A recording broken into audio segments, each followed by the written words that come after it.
Welcome, everybody, to another episode of Wealth Transfer TV. My name is Steve K. I am the founder and president of Cast Your Nets Ministries.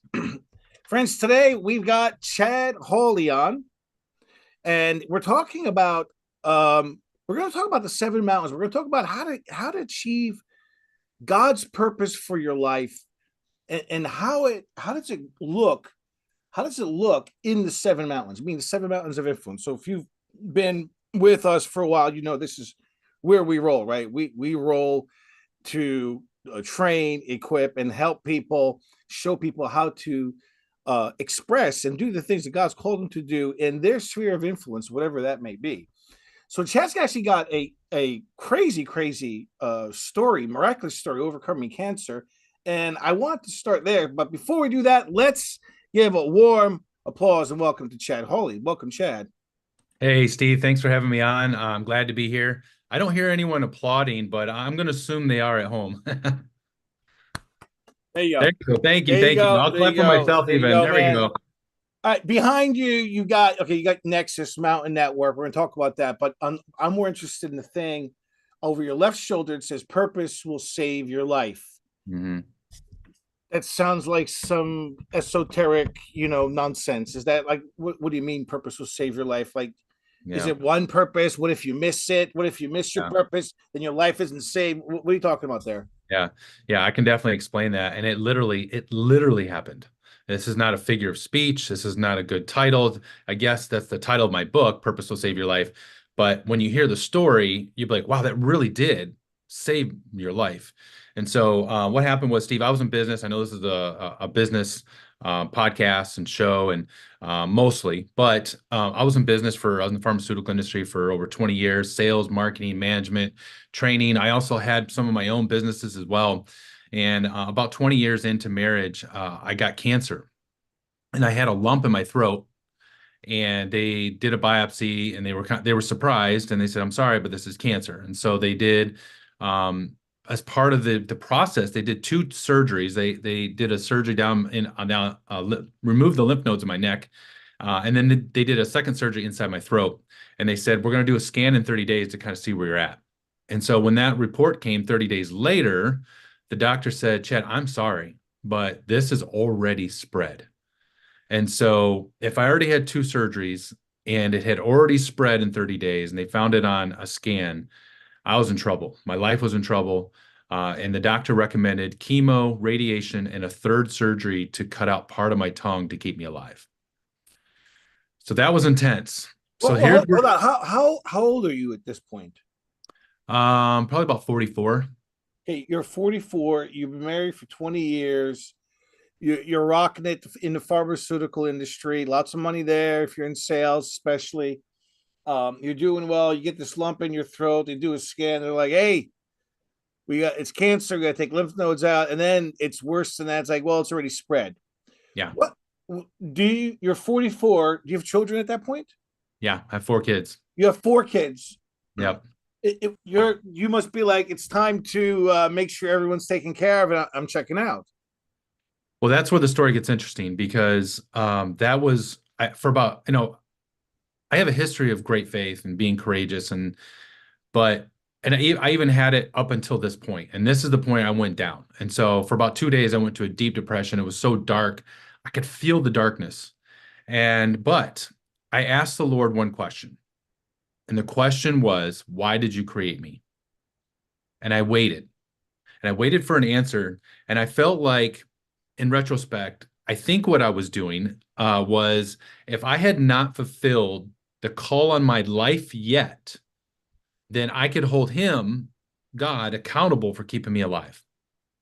And so I asked him the question, and I got this answer that I thought was from God. And that idea was I was going to create a social network that was going to connect for Christians to connect together, learn together, and achieve together God's purposes in the seven mountains of influence outside of the four walls of the church. So here's what I did that I've never heard anyone doing is I went instead of thinking about death, I started to use my imagination and creativity of why I was going to live. And I went on my computer and I made a 90-second movie trailer about the future of my life with this idea in mind. I wrote a script, I did voiceover, animation, noises and sounds, whatever.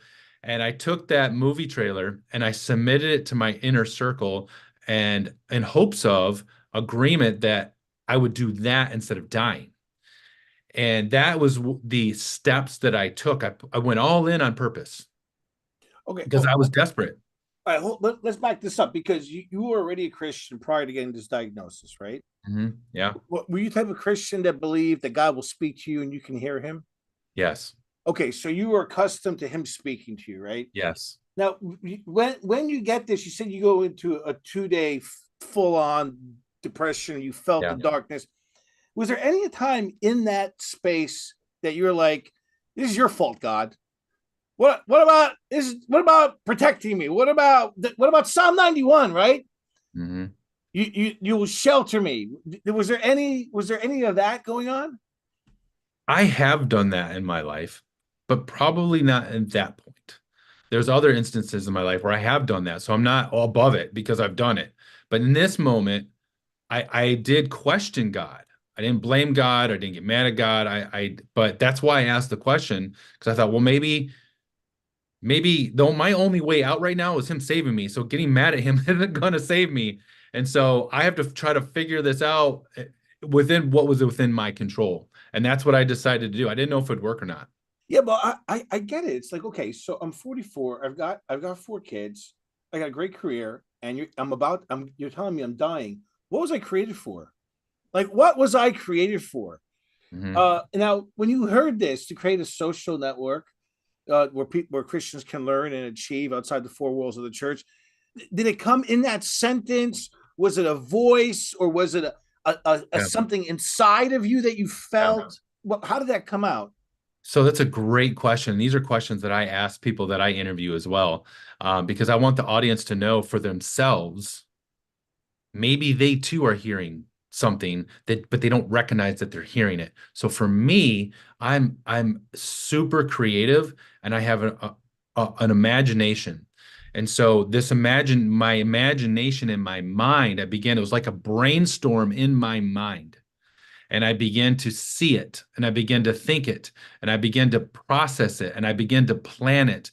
And I started to put things in order until I got to a place where it was a summary of what I think he was telling me. And then I took that summary and made the video.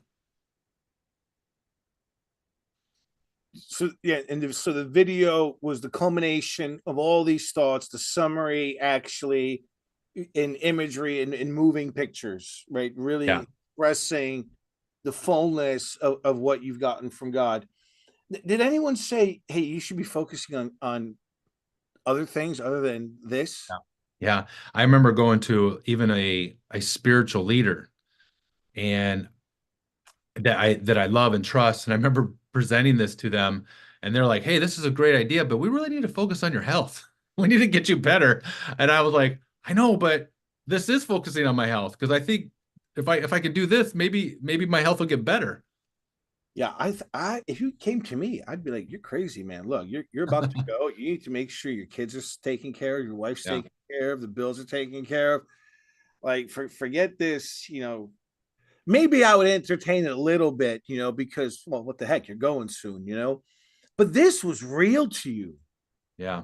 Like that, this wasn't pie in the sky. Maybe some sweet day in the by and by. Maybe I could do this. Yeah. Maybe this is something to get me through. No, this is real. Yeah. How It important was was it real. to make it that real that you made this? I'm sorry, ask that question again. I said, how important was the fact that you made it so real within you? Well, I think it's faith. And that's what faith is. And there is a real thing that in throughout the Bible, a lot of people got their answers because of their faith. And so I knew if I didn't have faith, I probably wasn't going to make it. So I had, because I loved my wife and my kids so much, I needed to respond with a desperation in something that I believed in, and it was him, and that he would save me. It wasn't that my house wasn't in order with the logisticals. It was like, this is also what my wife needed. My wife needed me to fight. And so I did. I And love then it. Yep. Okay, so you create this. What happened? You create this film. You bring it to your inner circle. Some say you've lost it. Some are kind of just like, yeah, it's okay. Real. Meanwhile, thinking he's really lost it. But you have this faith. You create this idea of what you created for. You create and about the social network. Tell me, even though you get this from God, were there doubts? Like I would have said, well, there's already a Facebook, there's already a LinkedIn, right? I don't know what year that you're doing this. Maybe there was something else, but an Instagram, a TikTok. Like, why am I going to do this? Like, why? Were there any of those doubts going on as well? Yeah, because I didn't have clarity yet. And so I guess I'll walk you through the story a little bit and help explain your answer or your question. So when I got to that place, Steve, I began to see these divine clues, like maybe something's happening. My diagnosis didn't change. I didn't feel different. I wasn't sure, but I started seeing these divine clues that was leading us to believe something supernatural could be happening or something different was happening. And so I was about to get the first next step was to get another surgery, and then we're going to add all these other treatments. And it was 2 days before we felt the prompting of the Lord to say, no, don't do it. And so we did it. Meaning you and your wife. Yes. Okay. Yeah. And my wife was very instrumental in helping me because she had the strength to be very resourceful and get to doctors and all this kind of stuff. So we instead went to MD Anderson, Houston, Texas, which is very well known for their cancer treatment and success. And so we went there, had 11 appointments lined up for me, went into the first appointment, Steve, thinking, they're going to try to save me. I don't know. I don't know how bad it was. So anyway, the doctor looks at me in my very first appointment. My wife was in the room and he examines the inside of my throat and he says, Chad, I don't think there's anything wrong with you. And I was stunned. I was like, I'm sorry, what? My wife was like, what? Her eyes got both really big. And he goes, I don't think there's anything wrong with you. And he says, I'm going to order an ultrasound just to verify it. So he did. Steve came back nothing. Hold on. And But they ripped all your lymph nodes out, right? All these surgeries. You decide to get a second opinion in Houston, right? MD Anderson, and he says there's nothing wrong with you. yeah, so the initial diagnosis was accurate. It was a biopsy. There was a lump. It was there. They removed it. The biopsy was there. So that all happened. But the third step when I'm here in MD Anderson, what I asked the doctor, so I live in Charlotte, North Carolina, and I asked that specialist who performed the surgery, who also found the spreading. I said, what % chance do you think this is cancer that is spread? Because I was trying to make a decision. He says greater than that. He wrote it in an email. I was sitting in the Trump Hotel in Washington, D.C., and I got this email, and he said greater than a 95% chance that this is cancer that it's spread. And then we went to Houston, Texas, and that's what the doctor said and did an ultrasound, and they found nothing.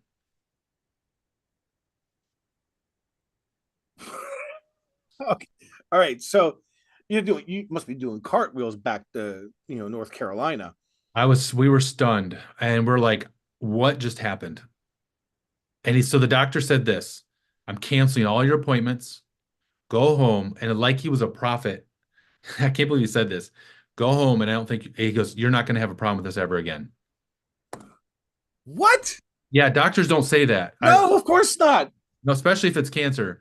And so my wife was there. She can verify this is exactly what he said. And So I no don't know. remission. He didn't say you're in remission. Like No, no. And that was over 4.5 years ago. wow. Yep. And Okay. so that set a fire in me that, Oh man. okay, this thing called purpose that God creates us for a reason could be absolutely true. And it might have just saved my life. Wow. Have you ever gone to any efforts to see if you could prove the link in there between how you manifested this summary in a video, right?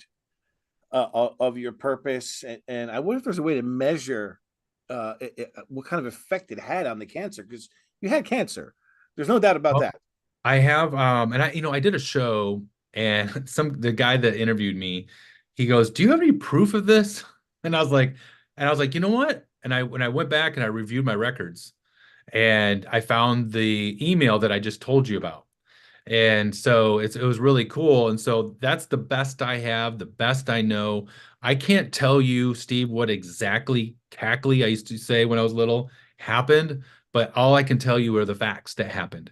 And these are the facts that happened. And so then I was determined that I was going to do this thing that God told me to do, at least for the next season of my life.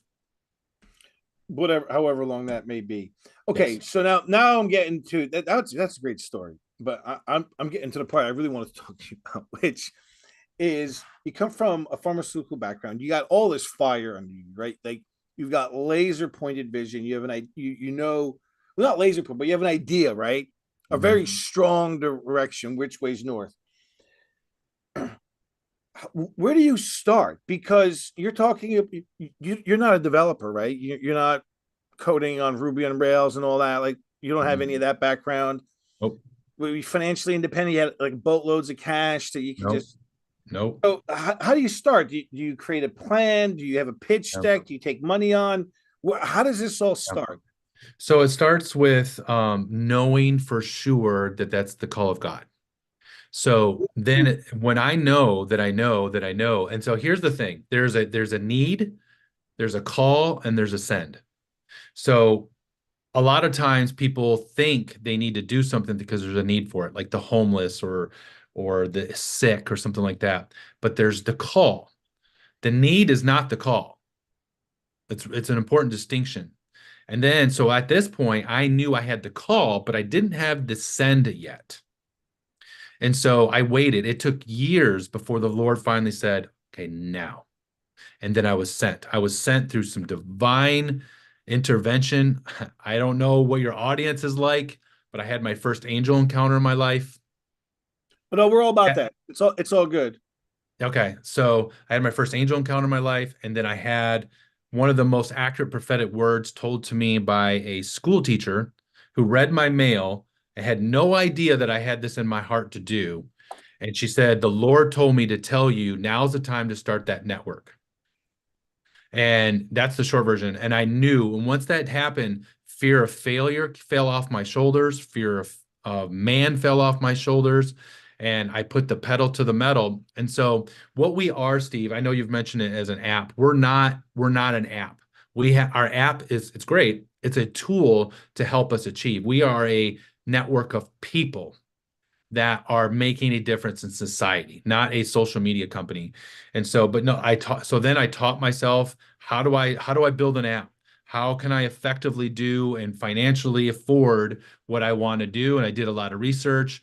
I started to teach myself some things. It was grace upon me to do it because I knew I had the release and call to do it and the timing to do it. And so I did. I built this app and then I launched the NEXUS Mountain Network on August 18th, which was my birthday.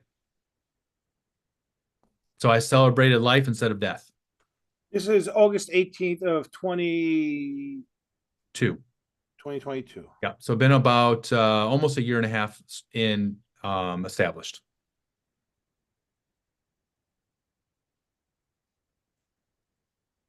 Yeah, 4 months. 4 months, you got 2 years, man.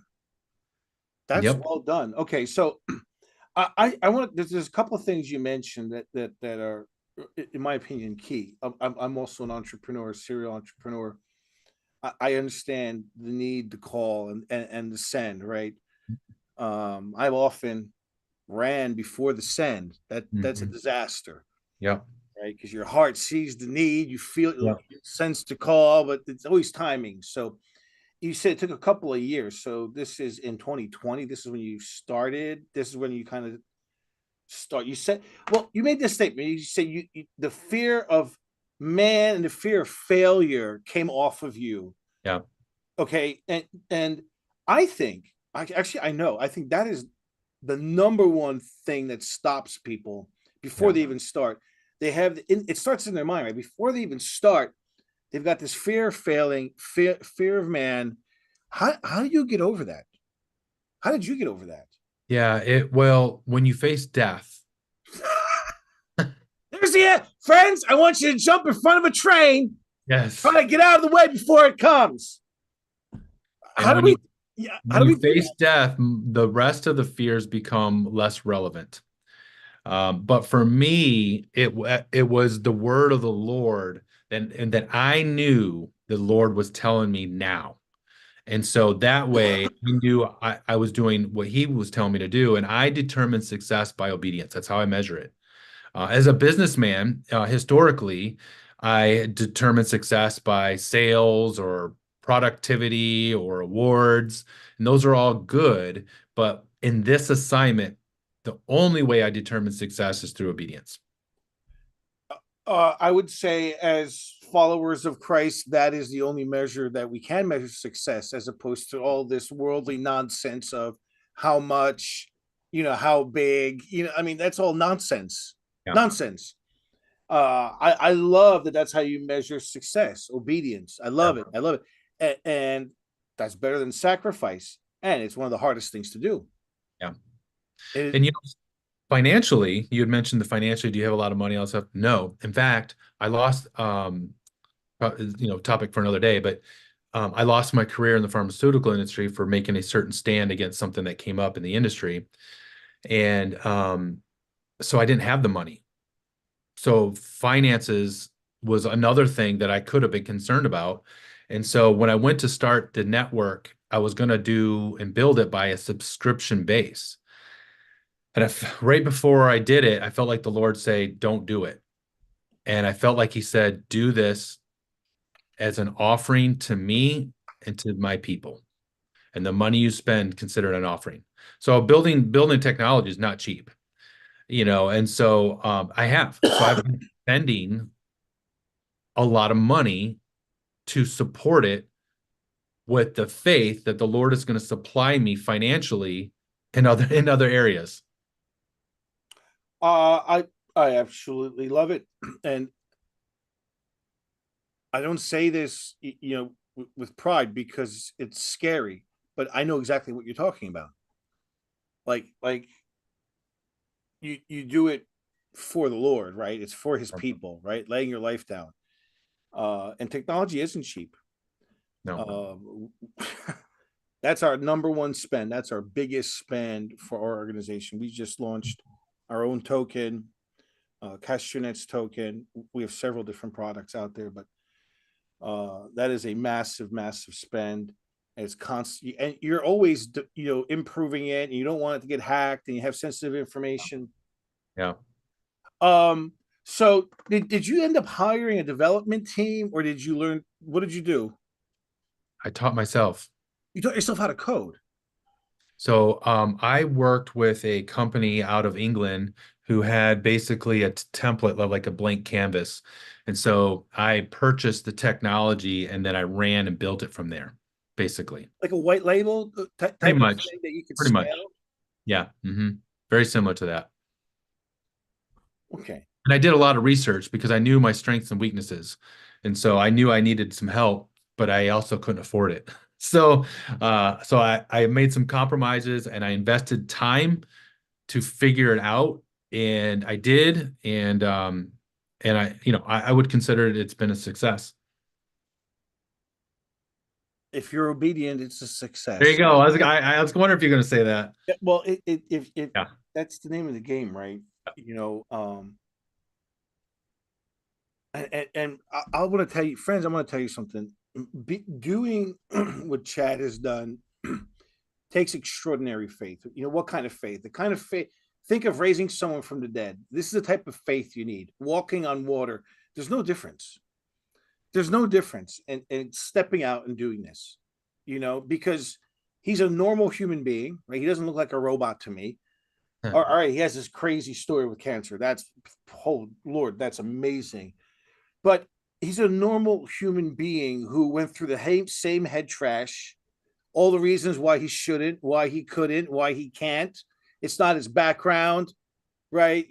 How's he going to support his family? Is he a failure? Is he going to, like, I mean, there's a lot of head trash there that could have stopped him.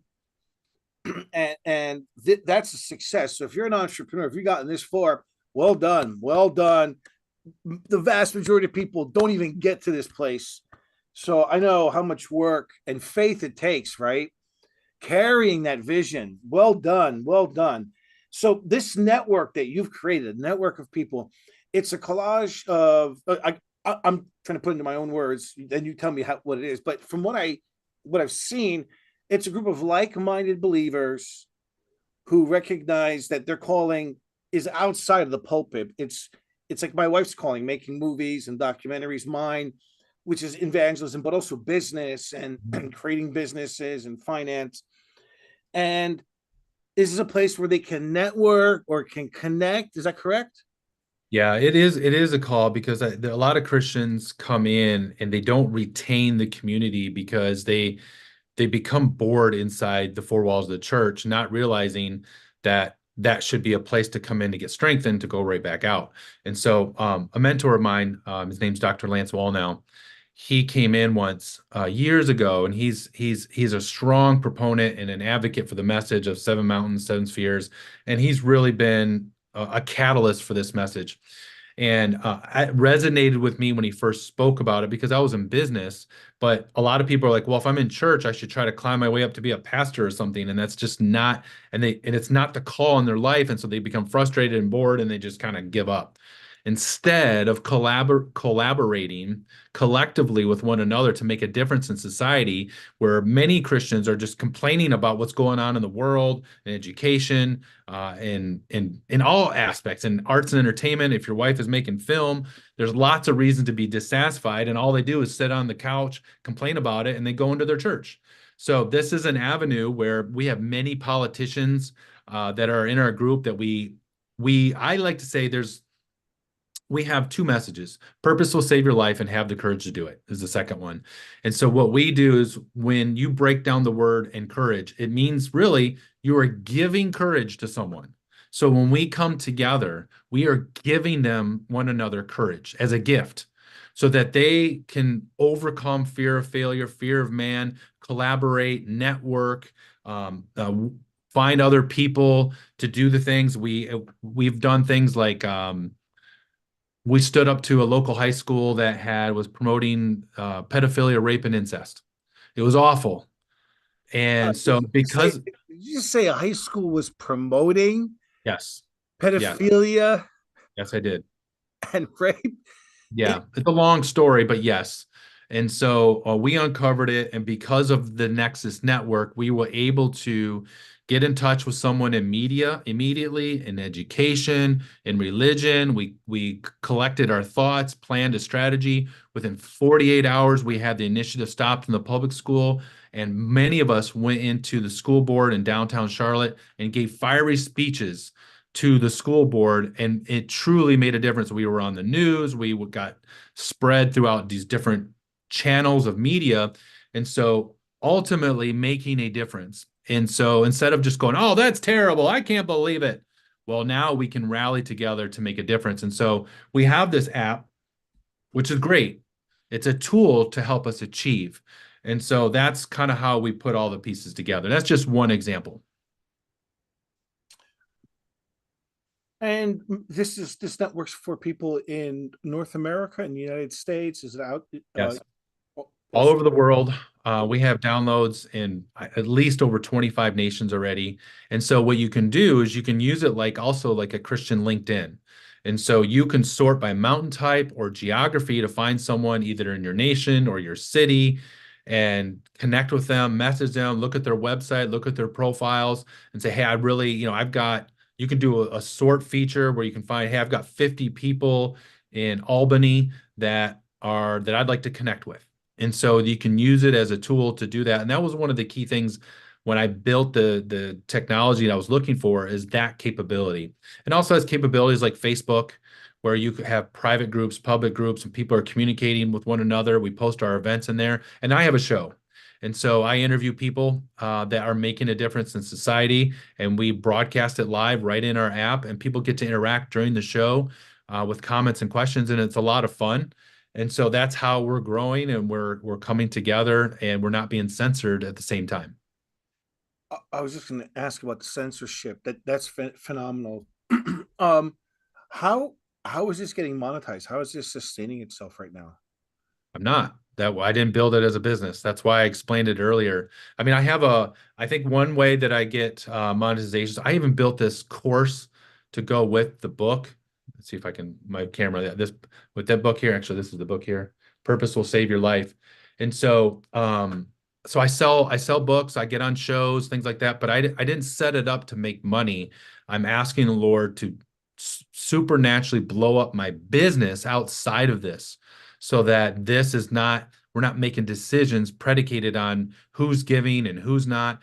There's ways to donate for sure right on the homepage, and it helps us tremendously. If people want to become partners with us, it's a great blessing to us, but we're not doing it to, we're very careful on saying, finding ways to make money, because then we'll just be like everyone else, and it will maybe minimize and diminish the real purpose of what we're doing.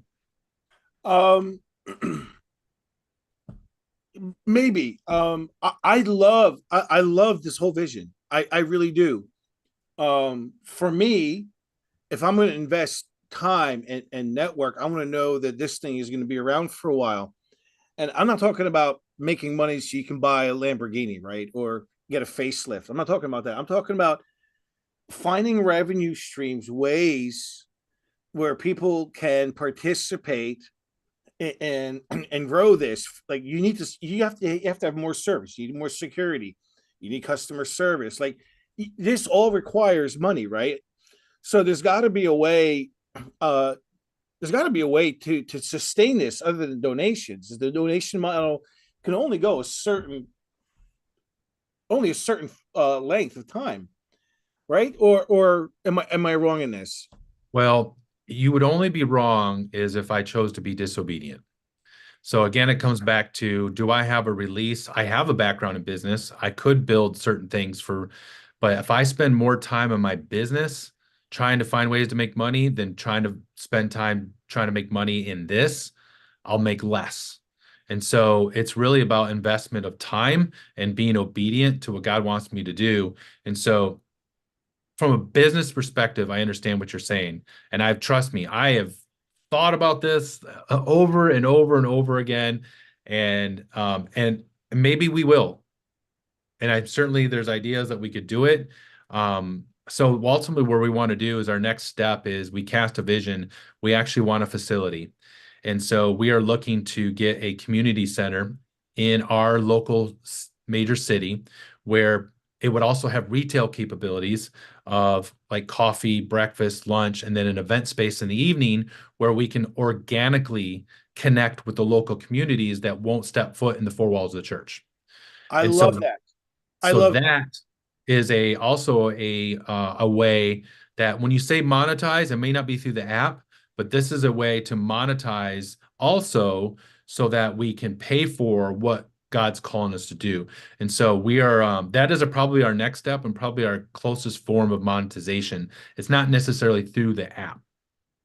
I completely understand that. All our education, well, most of the stuff is free, and we make our money other ways. Like one of the ways that we help is people like you. You want to get a building, or you want to get like a place. So we have a program called the Legacy Program. So like a typical, let's say a church wants to get a building, correct? Mhm. They have a building fund and people donate. They get the tax write off. The church gets the money. They make the building. Everyone's happy. With our Legacy Program, the people make the donation. They get the tax write off. The church gets the money, or the ministry gets the money, but the people making donation get their money back 3 to 5 years with interest. Okay. That skyrockets donations. Hmm. We've done that for a lot of different churches. Um, I love this idea of a network. I think that the more mixing of mountains that we can do, of like-minded Christians coming together, right, wrestling, with one another, problem solving. for the world. That's how we started our token. Was we realized that the banking industry is completely, well, it's evil, one, but fraudulent and full of scams and horrific. These banks make 600 to 1,200% per year. They're giving people less than 5% per year. We want to do something. And then when we found out that the rise in anti-Semitism and anti-Christ actually, they were choking people out in the banks, we said, well, we're definitely going to do it. Yeah. And the idea of having like a network of all these people coming together, filled with the Holy Spirit, working together to bring a cultural change. I love this. I Yeah. love it. I want it to be sustainable. I want it to prosper. I want you to have crazy success, man. I really, really do. I love this. What is the best way? They click the link to your site, or and from there they can go to their app store or Google Play Store and download it on their phone. NEXUS Mountain Network. Yeah, the best play is I point here, go to the App Store and you go either to Apple or Google and download the app. It's absolutely free. NEXUS Mountain Network. We do have a website, nexusmountainnetwork.com, but that's just a placeholder. All the action is in the app.